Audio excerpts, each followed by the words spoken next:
Welcome to another episode of This Is Why I Don't Vote, a podcast. Your safe space to discuss sports, politics, social issues, and even religion. Where we will take it all very, very seriously. But not too seriously.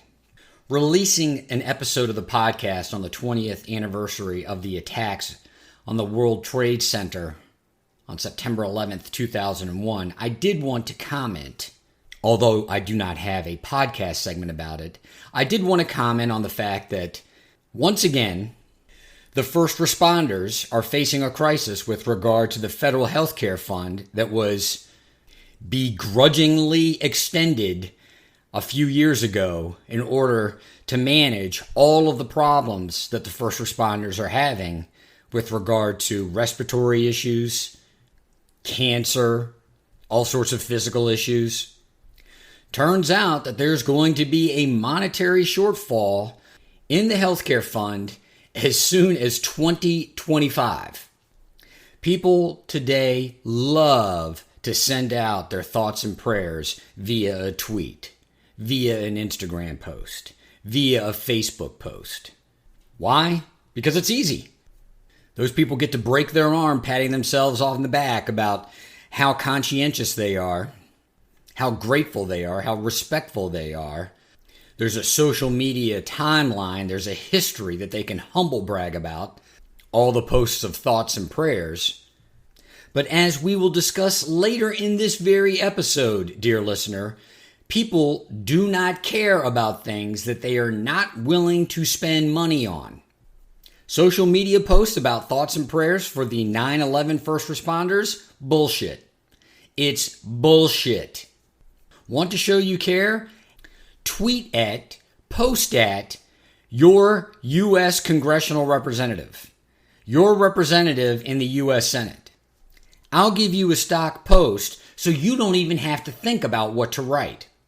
Dear Dildo, I understand that there's going to be a financial shortfall in the healthcare fund for the September 11th first responders.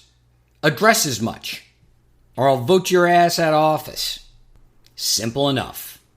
On the menu for this week, the confluence of the media, the metoo movement, and yes, the law, civil litigation. As someone who is endeavoring to be more positive, to be more empathetic, to be more compassionate, I've tried to avoid as much, but we have to do another piece on Dr. Anthony Fauci. I have a blowout, a comprehensive NFL 2021 season preview, and let's top it all off with a little fake news about COVID. Let's get this show on the road. Act 1. The law and the media in the era of the Me Too movement. There was a lawsuit filed on, I believe it was August 12th of 2021, against Saturday Night Live, NBC, and in particular Horatio Sands for what is underage sexual contact. What are the details of this lawsuit? Basically, a 16-year-old in the early 2000s, in the early aughts, as they are called, had a Saturday Night Live fan page.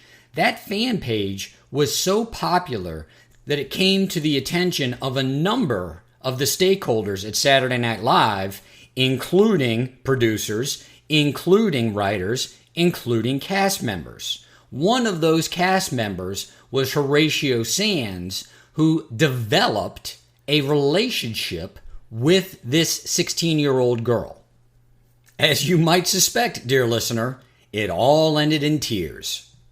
I'm not going to belabor the more salacious details, but the long and short of it was that Sands started to invite this 16-year-old to Saturday Night Live after parties, and she was given alcohol, drugs. She was treated like any of the other people at these parties, even though that she was a minor.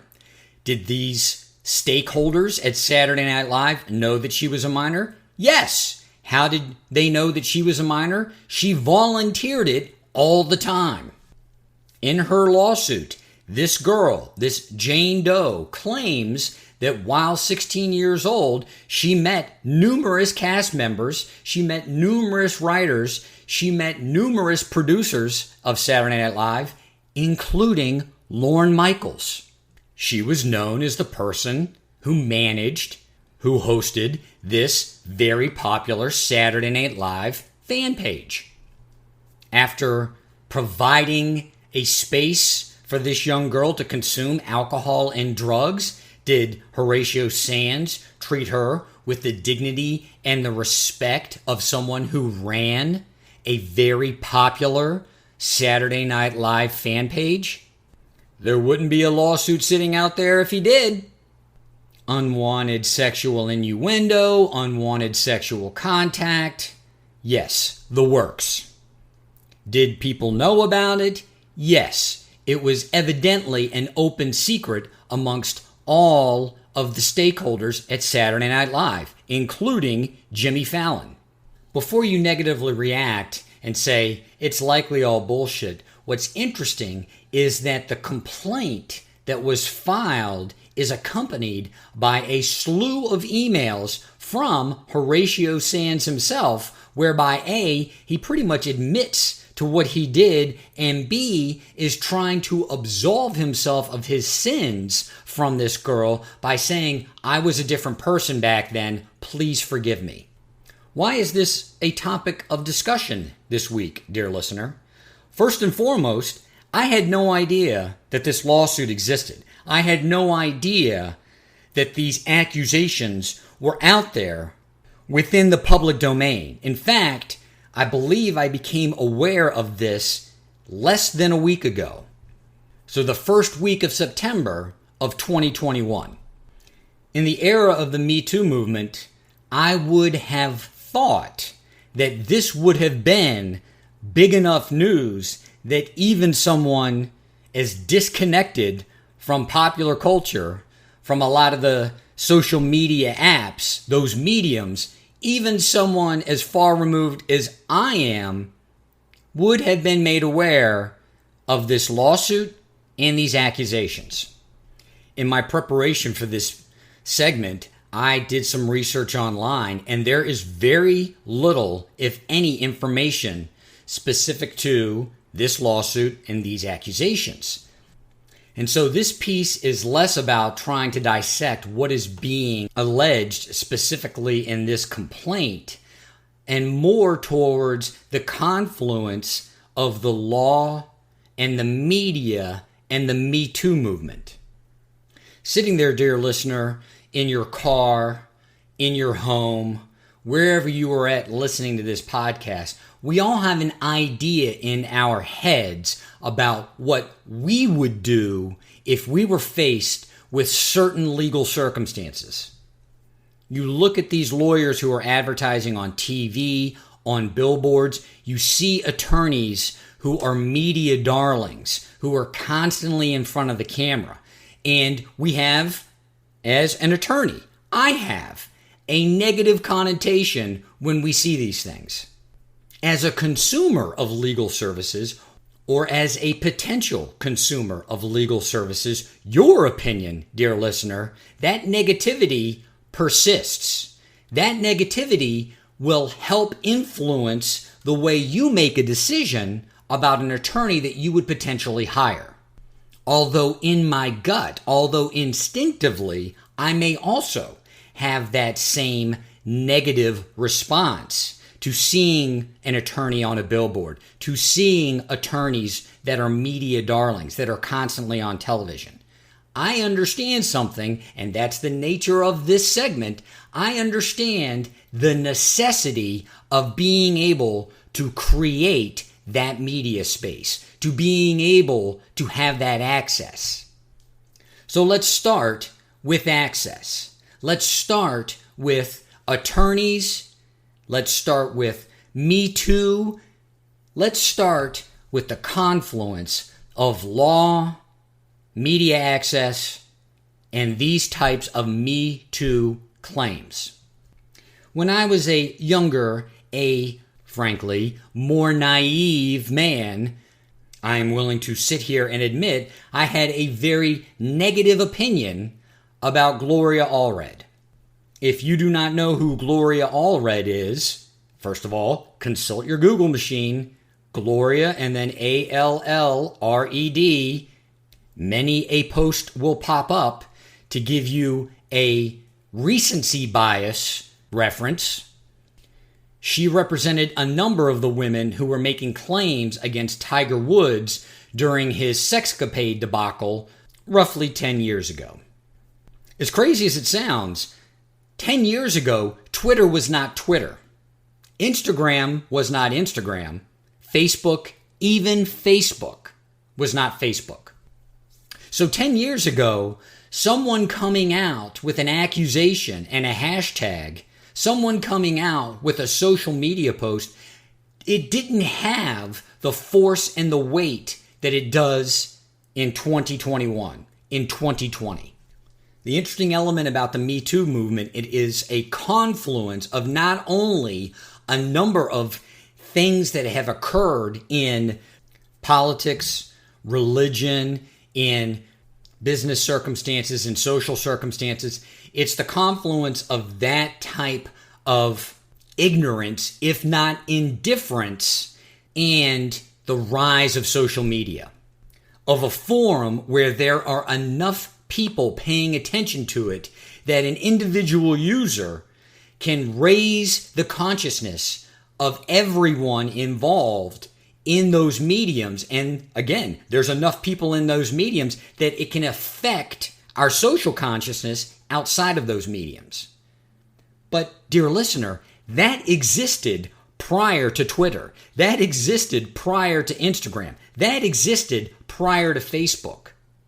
And as distasteful as I may have found it in 2001 and 2002, as a young attorney, as a more seasoned attorney, as a wiser attorney, I realized that in the 70s, in the 80s, in the 90s, even in the early aughts, someone that can raise the social awareness of these types of issues, of sexual harassment, of unwanted sexual contact, that's how the victims are going to get justice. As much as they're going to get justice, as much as they're going to get their due reward for having gone through what they went through from an actual civil suit, it is the person that can raise the media awareness, the social consciousness, that's going to bring the force to bear.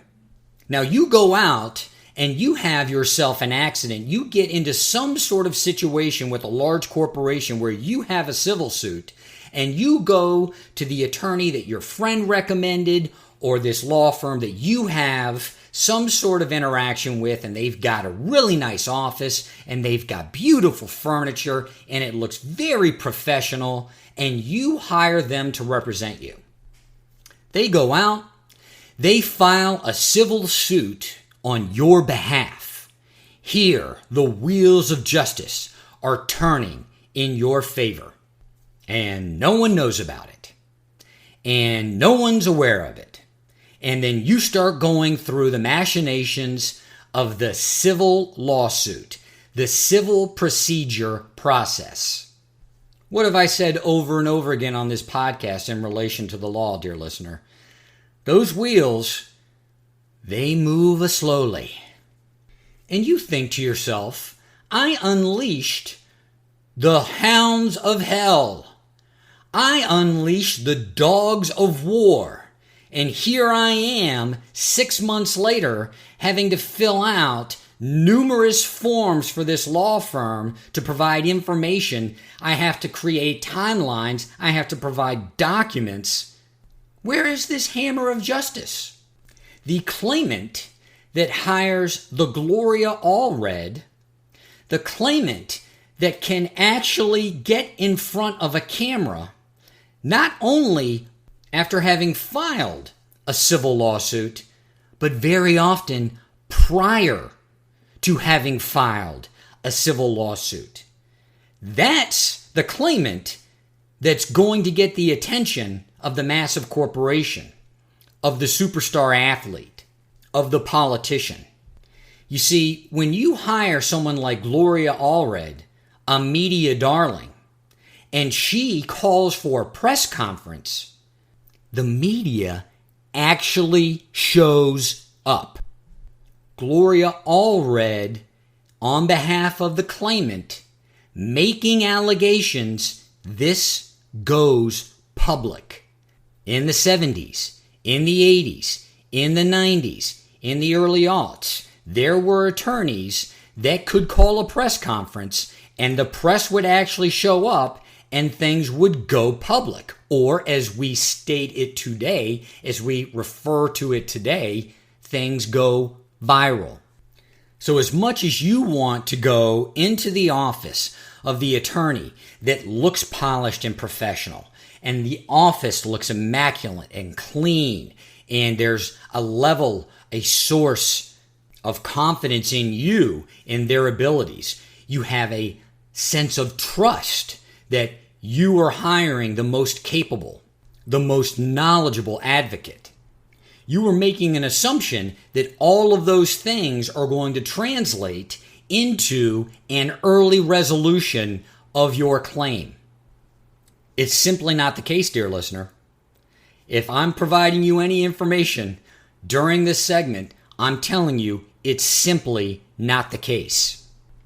When the Gloria Allreds of the world march out their client and they state something to the effect of, this is a victim of a Tiger Woods, the entire world takes notice. When that press conference is called, the media shows up.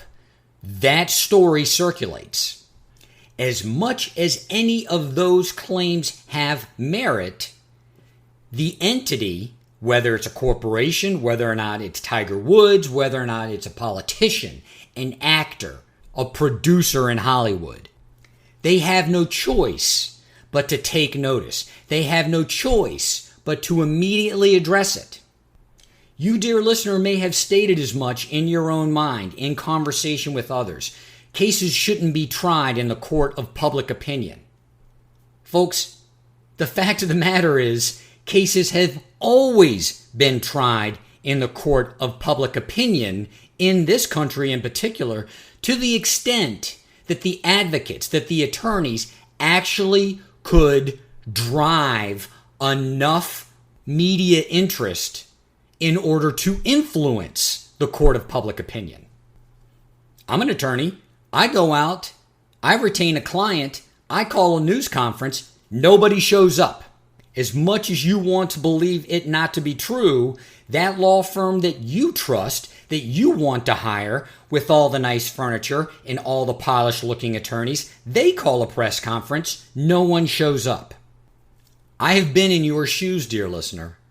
I have been someone who looked at this paradigm and thought, this is distasteful, this is disgusting. To be able to put these types of claims into the public spotlight and then make these defendants, make the accused have to react, have to defend themselves, not only potentially in a civil lawsuit, not only through attorneys, not only in pleadings, but in the court of public opinion. And what have I come to realize? That's easy. That's lazy. It is a mundane, it is a basic way of evaluating how the world operates. When you are a victim, you have very little leverage. Granted, in this country, you can file a civil suit, you can have your claims heard by a jury of your peers. But think about this, dear listener. If you truly are a victim, if you've been truly taken advantage of, does that circumstance put into your pocket $1 million, $2 million? Victims are generally deprived of money, deprived of benefits, deprived of rights. As a true victim, you don't have more, you have less. From a place of less, from a place of lack, does that put you in a position then to file a civil lawsuit that quietly moves through the court process, taking months, if not years, to come to a resolution? There are no hounds of hell. There are no dogs of war in a civil lawsuit. Go back to your basic science, folks. Things that are not in motion are not prompted to move unless there is action, unless there is energy. As much as you might find it distasteful, that energy, that action is prompted in the court of public opinion, is by these accused, these defendants, having to defend the allegations of their actions in a court of public opinion. The Gloria Allreds of the world have not only a place in the law, have a place in the media, but they are needed. If you're sitting on some corporate board, if you're sitting on some round table where you're discussing potential claims against a corporation, and there's a civil lawsuit that no one knows about, there are no immediate consequences to any action that you might take, what is your call to arms? Delay, delay, delay. Don't look at it from a normative value. Don't look at that and say, that's right or that's wrong. It's the smart thing to do. Sit in that seat with that power, facing the allegations that no one knows about, that are moving at a snail's pace through civil litigation. And the smart thing to do is to delay, to delay, to delay. And that's why lawyers will do that. Corporations will do that. Movie stars, athletes, politicians, they will move at a snail's pace just as the legal process does because it's the smart move. You don't have that option when the Gloria Allred of the world announces at a press conference that actually has 100 media members there that there's a claim, there's a victim, and there's a face to that victim.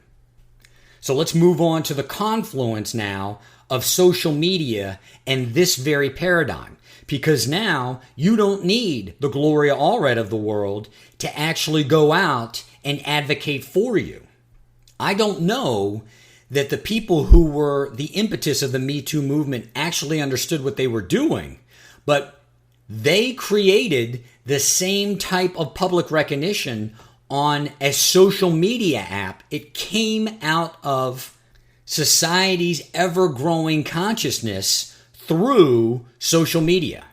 This didn't happen with the lawyer announcing a civil lawsuit to a bunch of media members after having called a press conference. It happened organically through social media.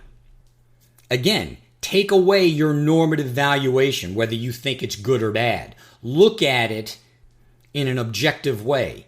This is how people who felt like they had no voice, they had no opportunity for redress, they used these social media outlets, namely Twitter, but they used a social media outlet to create an awareness, to have a voice.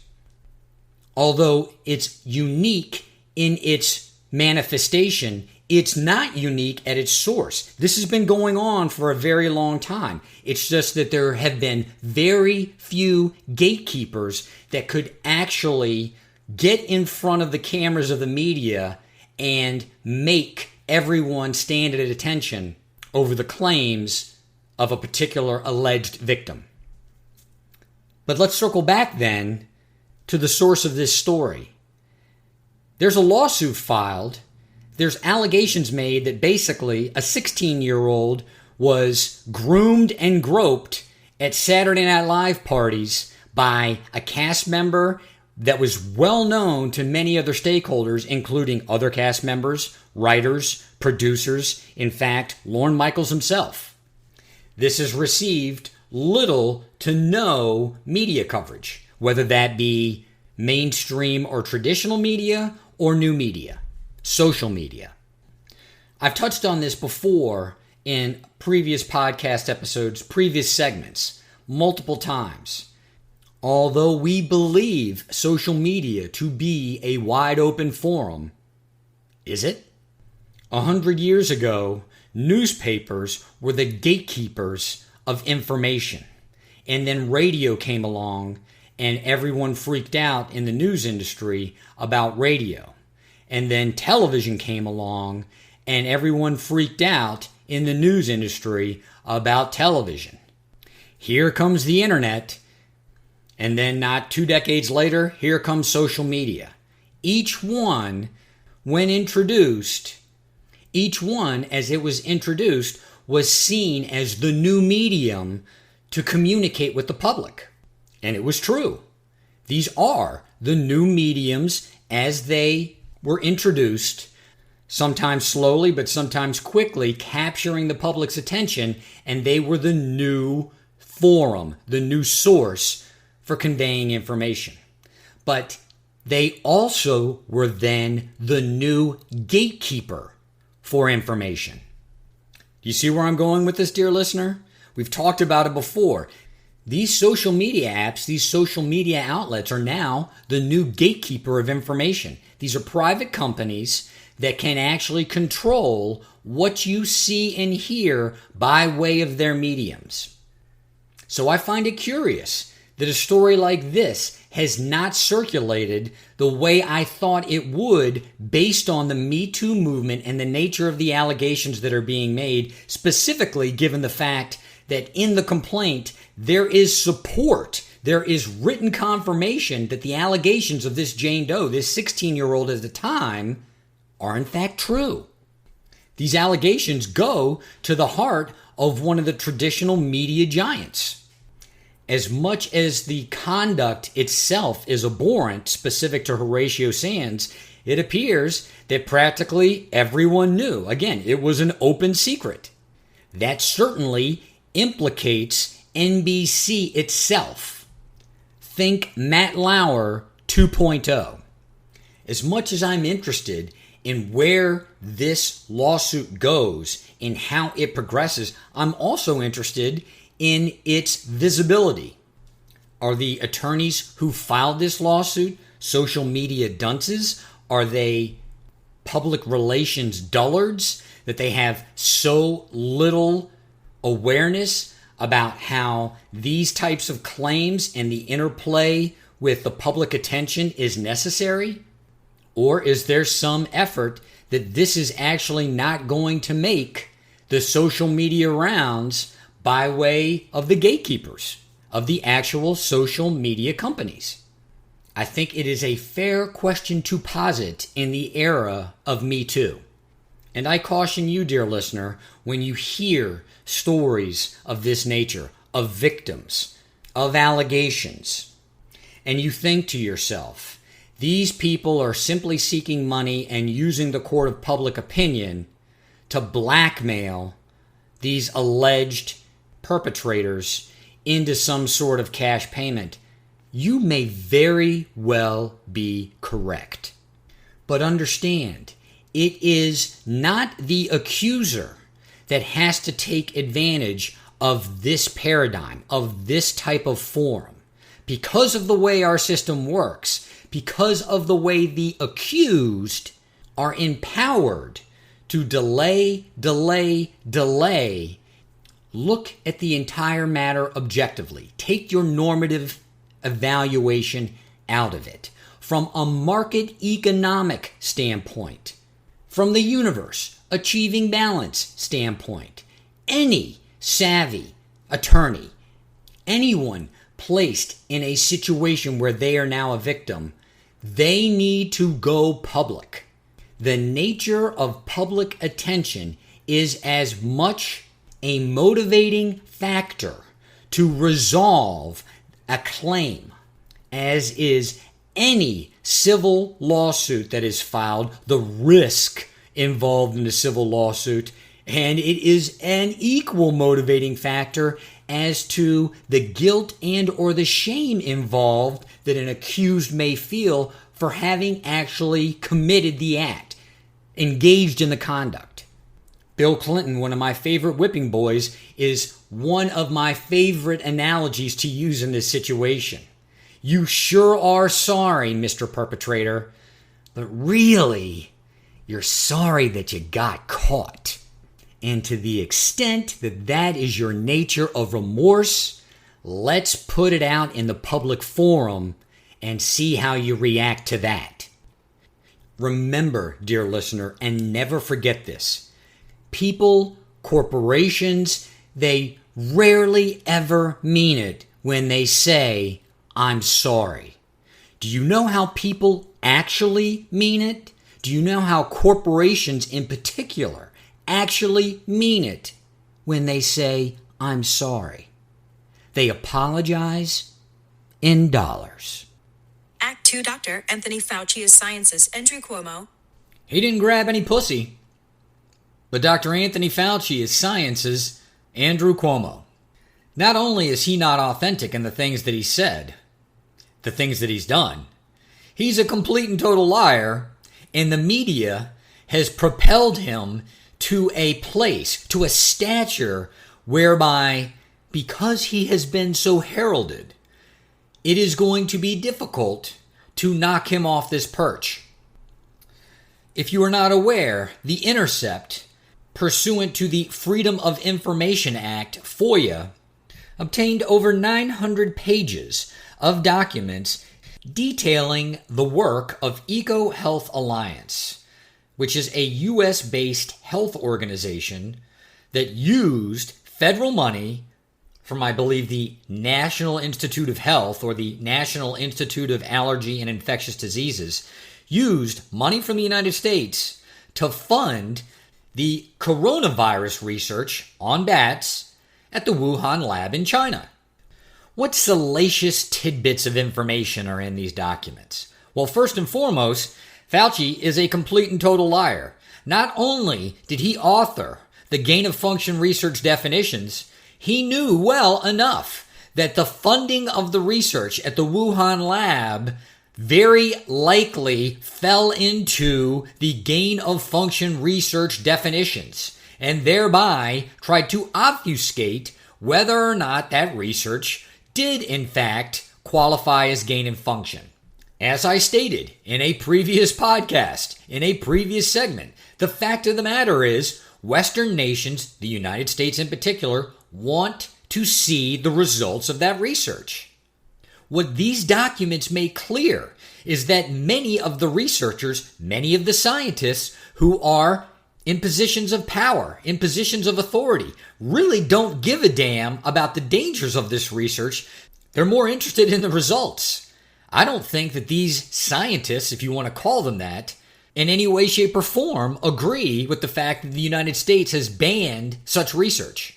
It's clear they want to see it done, and it's clear they want to see the results. What's interesting is it appears that they knew well enough that it was going to be necessary to track the employees, the researchers, the scientists who were actually engaged in the research at the Wuhan lab, because the process is so dangerous. They had to know how many people had been exposed to bat bites, to actual viral strains created in that lab.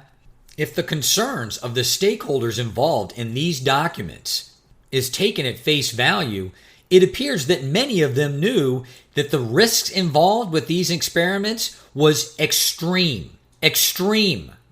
In my feeble mind, it supports completely the theory, not that this was somehow intentionally done, but there was no way that these experiments, given the risks, given the low safety standards in these labs, given everything combined, there was no way this wasn't eventually going to get out. It wasn't going to eventually infect an employee, a researcher, a scientist, and it was going to then spread very quickly in such a large population center.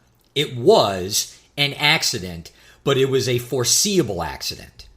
Fauci, the savvy bureaucrat that he is, then turns and uses this worldwide pandemic as a rationale, as a foundation to not only continue gain-of-function research, but to fund it not with tens of millions of dollars, but with hundreds of millions of dollars, if not billions of dollars.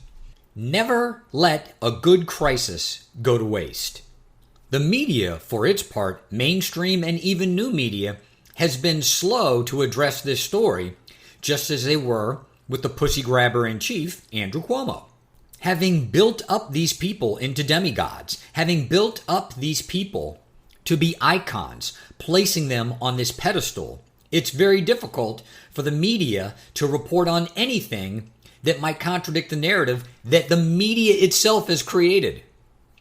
As savvy a bureaucrat as Dr. Anthony Fauci may be, he is an atrocious politician.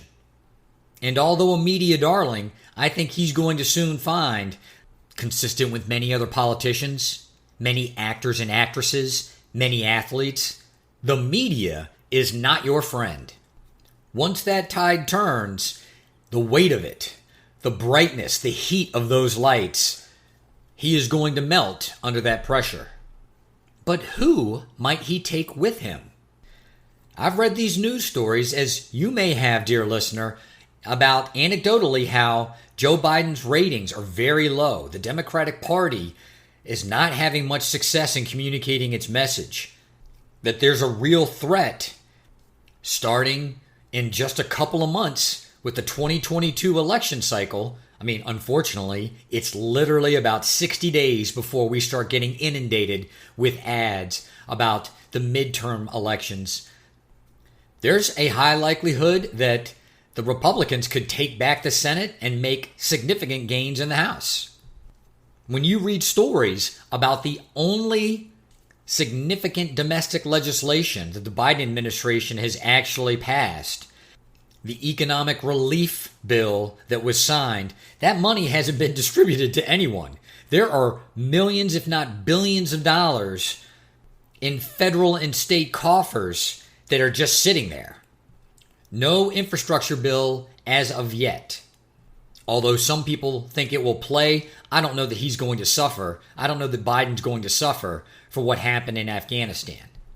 But if the administration, for months, stands behind Dr. Anthony Fauci, the guy that now appears to not just be a liar, but very well may have been a very instrumental stakeholder in the architecture, in creating an environment where the coronavirus could in fact become a worldwide pandemic, how is that going to play at the polls? As this becomes more of a story, as more and more information comes out about the role U.S. agencies, whether the National Institute of Health, the Federal Drug Administration, whomever, the more and more information that comes out about their role in funding the research at the Wuhan lab, given what we know right now about A, the inherently risky nature of those gain-of-function research experiments, and B, the fact that that lab was basically a sieve, that its safety protocols were a joke. How long will it be politically expedient to keep around someone like Dr. Anthony Fauci? If in 2, 4, 6 months, the best thing that we can say about Fauci is, at least he didn't grab any pussy, I think the Biden administration's in serious trouble, as is the Democratic hold on the U.S. House of Representatives and the U.S. Senate. Act 3 mega preview of the upcoming NFL season. Tom Brady and Tampa Bay are going to win the Super Bowl again, aren't they? God damn it. Act 4 fake news, COVID vaccines, and COVID treatments. I actually wrote out a script to do an outrage porn alert over fake news, COVID vaccines, and now my favorite, ivermectin as horse dewormer. This issue has been great fodder for outrage porn enthusiasts, and it has led to a slew of fake news that people are all too ready to consume. There is no political or social, no economic, no religious stranglehold on fake news. Whether conservative or liberal, Republican or Democrat, the young are susceptible, and the elderly eat it up. It prevails on the poor and the rich alike. There is no racial discrimination when it comes to fake news. In the era of a worldwide pandemic, there are a number of people that look at the vaccines and try to associate death with their application and use. Oh, there were people dying from injecting the COVID vaccine. Oh, there were numerous complications that were associated with the COVID vaccine. Anecdotes aplenty. Those that supported the vaccine, those that had taken the vaccine, well, here comes righteous indignation. As I stated in previous podcasts, this is usually a crowd that would be skeptical of any drug that was rushed through the approval process by the federal powers that be, specifically the Food and Drug Administration, and yet, in light of the global pandemic, very willing to embrace this vaccine. There is, as I stated in my last podcast, this belief as unrealistic now as it ever was in light of all of the facts, all of the data that we have, that somehow, if more people were vaccinated, COVID is going to go away. So the resentment builds, and the resentment manifests in what?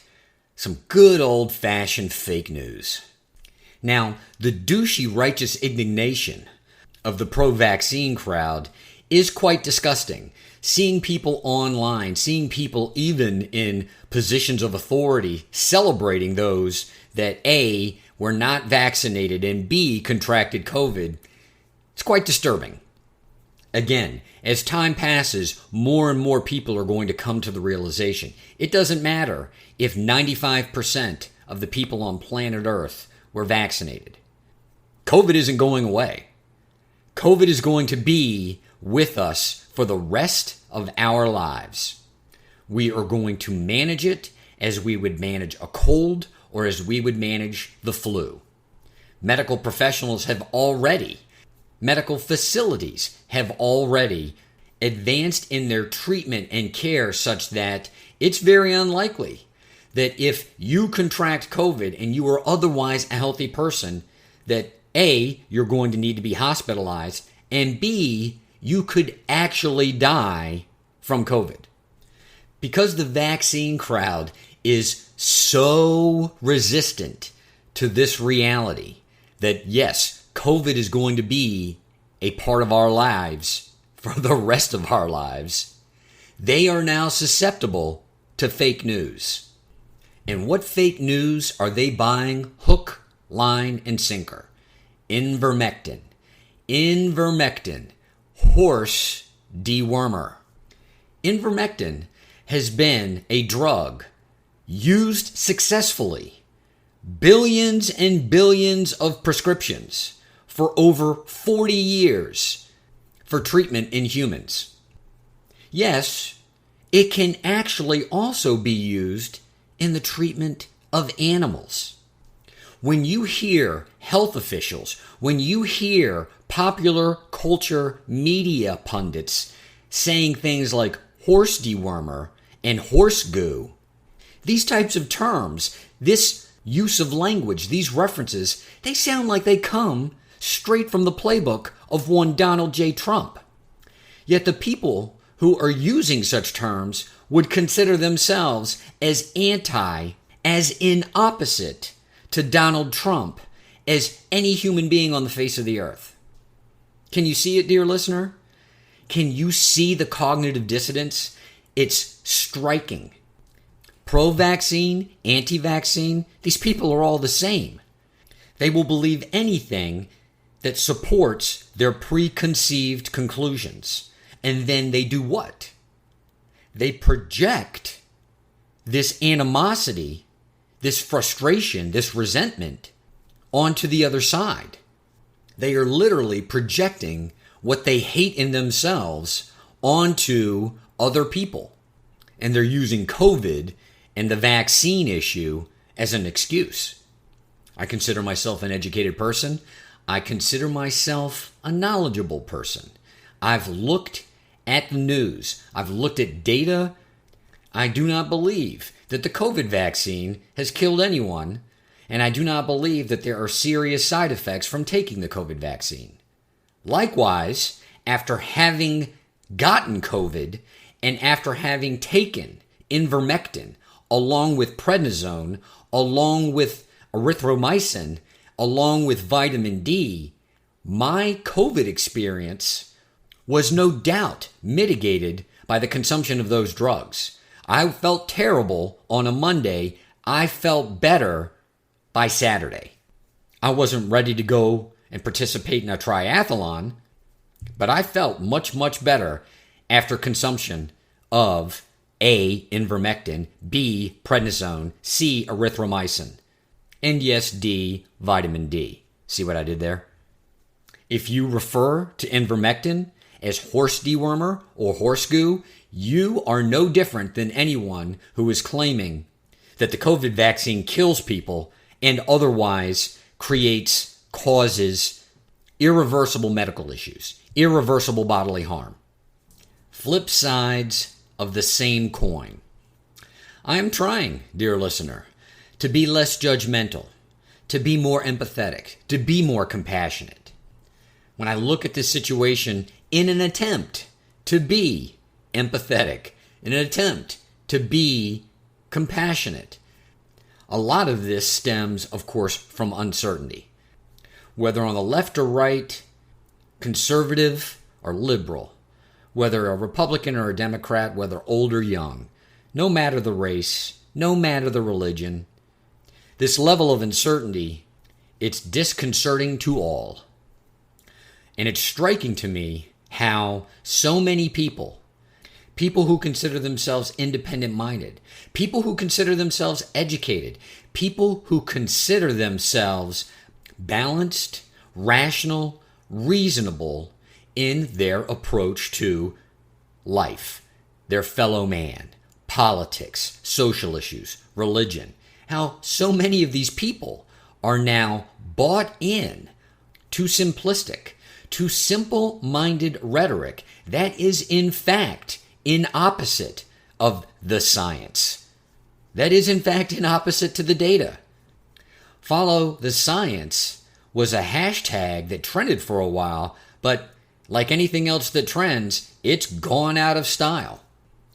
Just like COVID, this approach to politics, to policy, to decision-making, to how we interact with our fellow man, this hashtag approach, this trending approach, may be the new normal. And with the momentum of things that are trending, you will see people latch on to simplistic rhetoric and take positions completely in opposite to the things that fundamentally they claim they believe in, and positions that they had taken not a week, a month, a year prior. As I've stated before in other podcasts, perhaps it's always been this way, and it is only now becoming public because everything now is expressed via social media. But I can't accept that. I don't believe that as a society that we were always so willing to throw away everything that we believed in order to latch on to simplistic rhetoric and in order to feel righteous indignation in a limited moment, in a specified period of time. To the extent that this condition existed in the past, to the extent that people were willing to allow into their lives fake news, I believe certainly social media has exacerbated that. Again, maybe it's always been this way. Maybe people were always susceptible to fake news, and it was just their capacity to ingest it that limited its influence. The number of mediums actually pushing fake news was limited, and therefore people had a limited capacity to ingest it. You actually had to work to go and find the fake news. Now it's right at your fingertips, and it's so seductive, it's so enticing, it's so lucrative that you've got mainstream media outlets participating. It's incumbent on us, dear listener. We've got to take it on the chin. Look at the things that you actually purport to believe in, and then look at the rhetoric. Look at the fake news. Do the COVID vaccines kill people? Are the COVID vaccines creating massive health problems in people? Is ivermectin just horse dewormer that has no scientific application in the treatment of COVID? We are the cognitive dissidents. We are the resistance. We are the frustration. It will continue if we are unwilling to let it go. If you don't want to take the vaccine, don't take it. If you get sick from COVID and you want to take ivermectin, take it. I'm trying, dear listener. I'm trying to be non-judgmental. I'm trying to be empathetic. I'm trying to be compassionate. Stop making it so hard. This is Why I Don't Vote, a podcast.